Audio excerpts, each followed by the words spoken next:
Hi, everybody. Welcome to COM 375. It's good to see your chat boxes again, or I should say your Zoom boxes.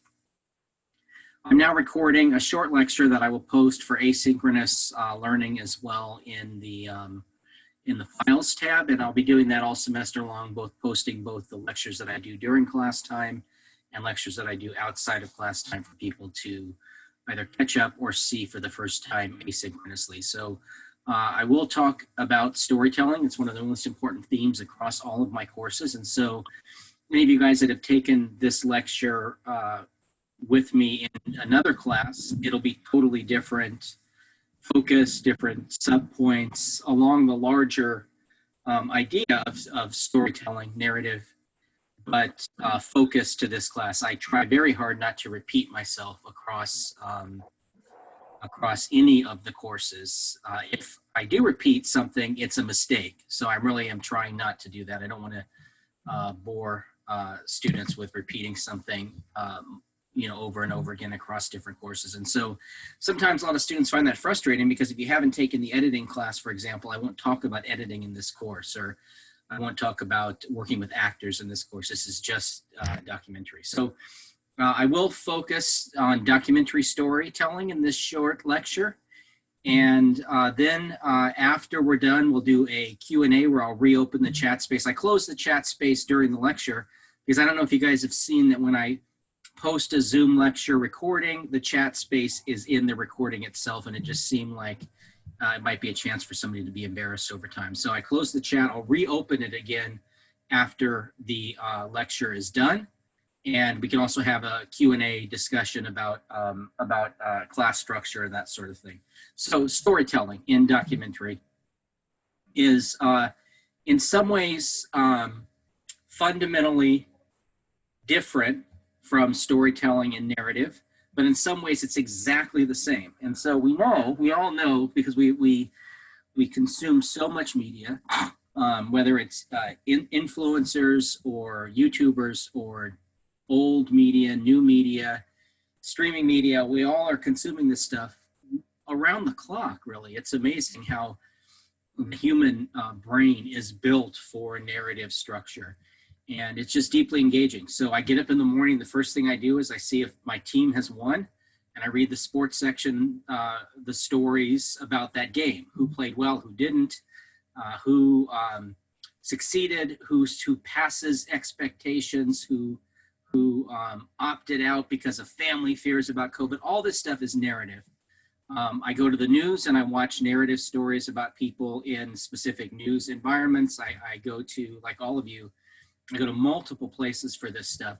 What distinguishes documentary storytelling is the idea that it's truth-based, that this stuff really happened, and that we as producers and directors of documentary are doing our very best to honestly convey what actually happened. So that's the mission. It's to find stories that are worth telling, find stories that are fundamentally human and interesting in the same way that a narrative story would be interesting. And very often you can write a book, write a play, make a narrative film, and make a documentary all about the same person, the same subject.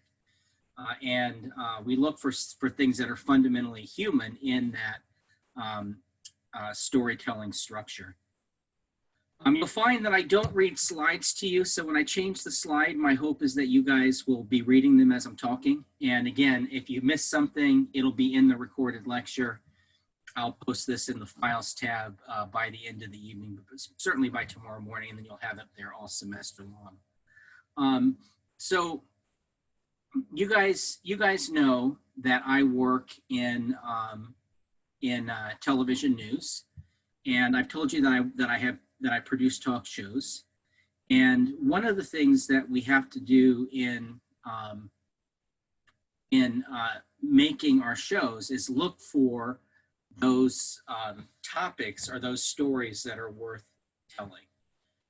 So for example, this week's episode is about the selection of the vice president on the 2 tickets. President Trump continuing with Mike Pence, and Joe Biden selecting Kamala Harris as his vice president.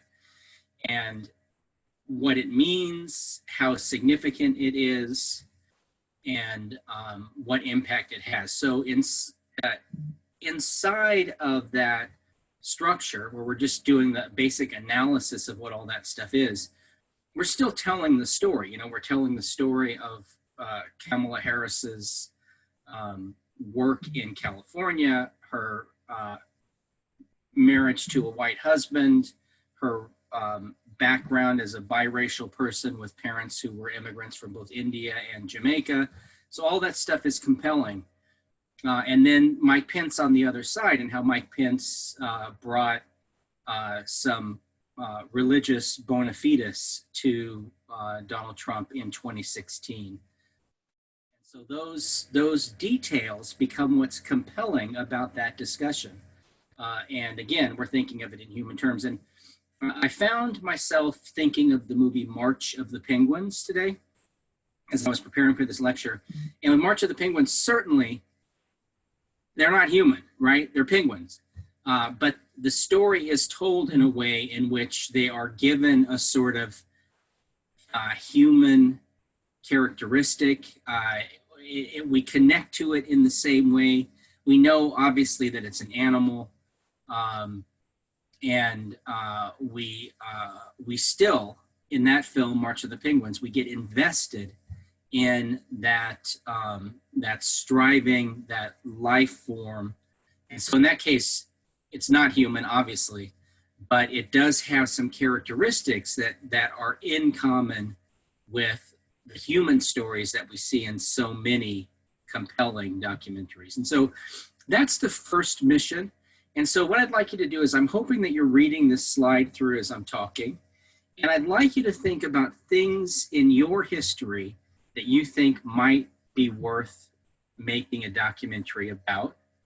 And if you would, please grab a notebook. I'm going to pause the lecture for a second, and I would ask you to write down some ideas.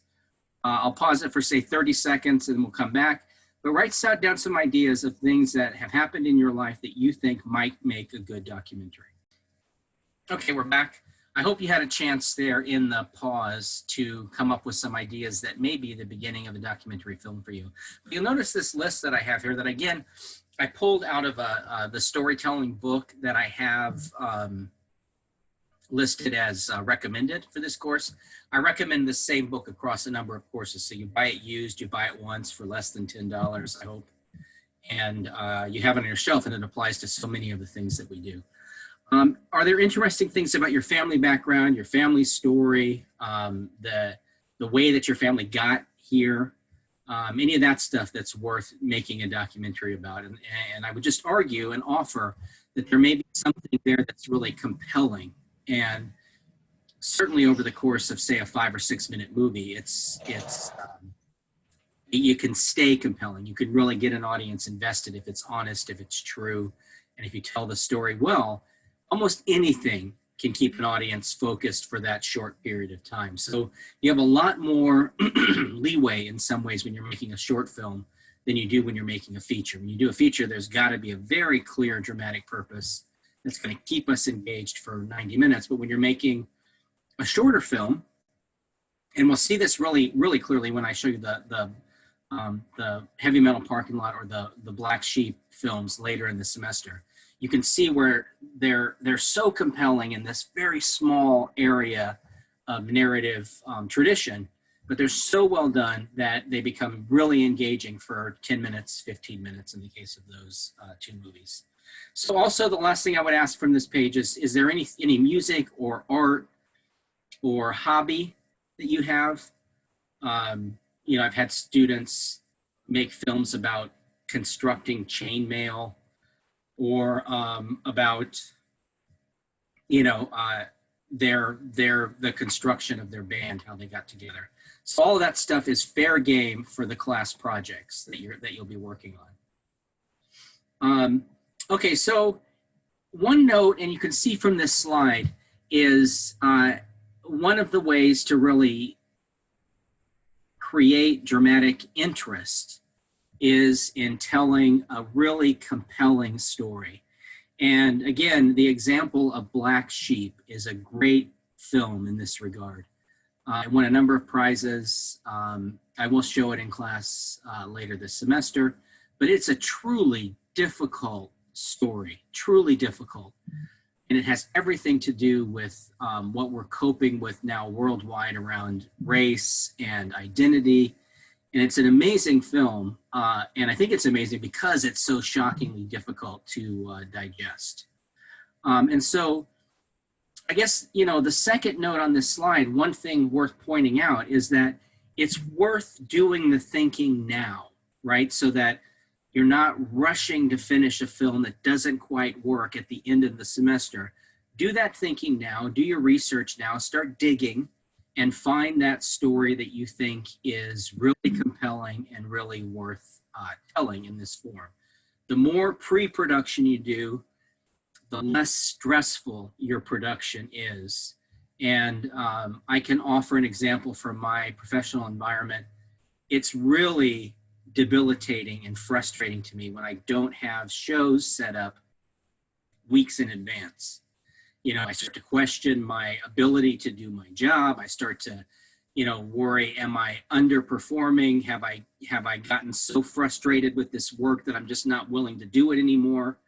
And that stuff, that kind of anxiety goes away when you do this work in advance. So anything you're doing today, tomorrow, is really going to pay off in 12 weeks when you're trying to finish up this great film that you've discovered. Do the pre-work, do the investigation, do the research now, find the right story, and then everything else becomes less stressful. Nothing worse than getting closer and closer and closer to your deadline and not having that kernel of an idea wrapped up and booked and ready to go. Okay, so I had talked earlier, and I certainly talk about this in other classes, the difference between fiction and nonfiction. Documentary is nonfiction, although very often you'll see elements of fictionalized documentary where, for example, a filmmaker will recreate an historical event.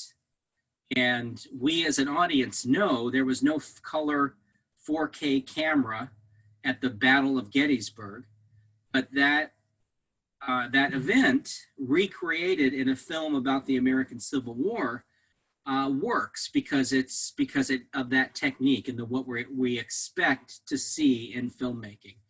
And I think this is really done well in the YouTube series that I'm recommending to you guys, Monster in the House, that we'll chat about later on today in the class period.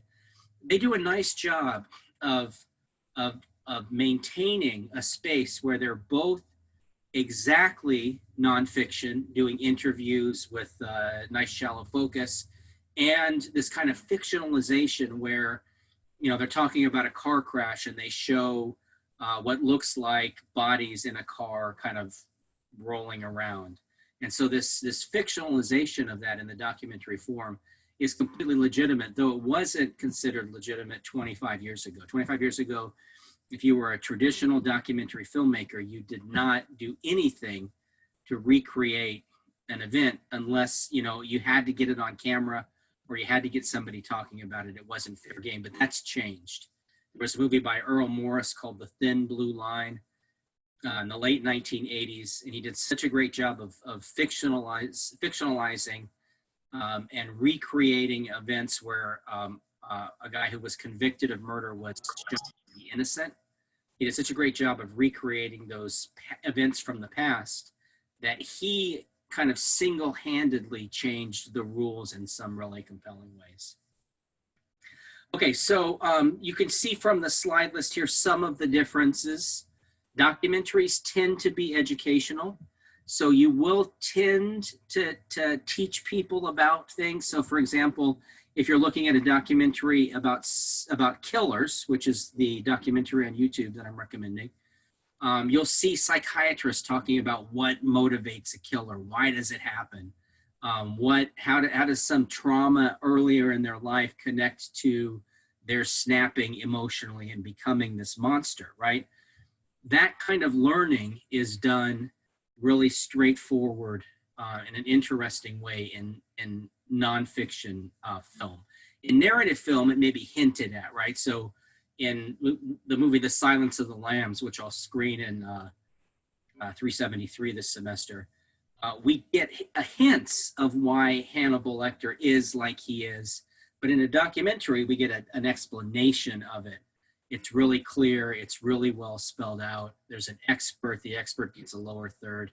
So these forms are different. They're approaching the same kind of storytelling, but in fundamentally different ways. So you can see this slide on your own. I'm not going to read it to you. I'm going to move on. One of the things that we talk about in story construction is this idea that the narrative itself takes you somewhere else. So when you're watching Game of Thrones, you enter Westeros, except for in seasons 7 and 8, which you stay on your sofa. But the narrative pulls you into that world. And it's part of the process of willing suspension of disbelief. When I show you Black Sheep later in the semester, that film does an amazing job of pulling you into this industrial city in England, where this character that's narrating the film and looking back on his life through this incredibly interesting recreation, where he's taking us into his world to show us why he made those choices. So this idea of the film taking you somewhere else is really key. Narrative transportation, and you see it in novels, in feature films, and in documentary. I mentioned here at the end of the slide here, social learning theory. That's worth reading about and thinking about. It's how we use socialization to behave better. Laughter is part of socialization and social learning theory, where laughter becomes a corrective mechanism. So it's a way of telling our friends that what they're doing is, against the rules. It may be funny and we may be enjoying it, but the laughter is a way of sort of offering a corrective of that. Okay, so a quote here. Normally I would have you guys read this out loud in class, but if you guys just want to read this to yourselves, I'll leave it up here for a moment. And I'm just about to finish the lecture. So I will stop the recording and we'll go into a Q&A.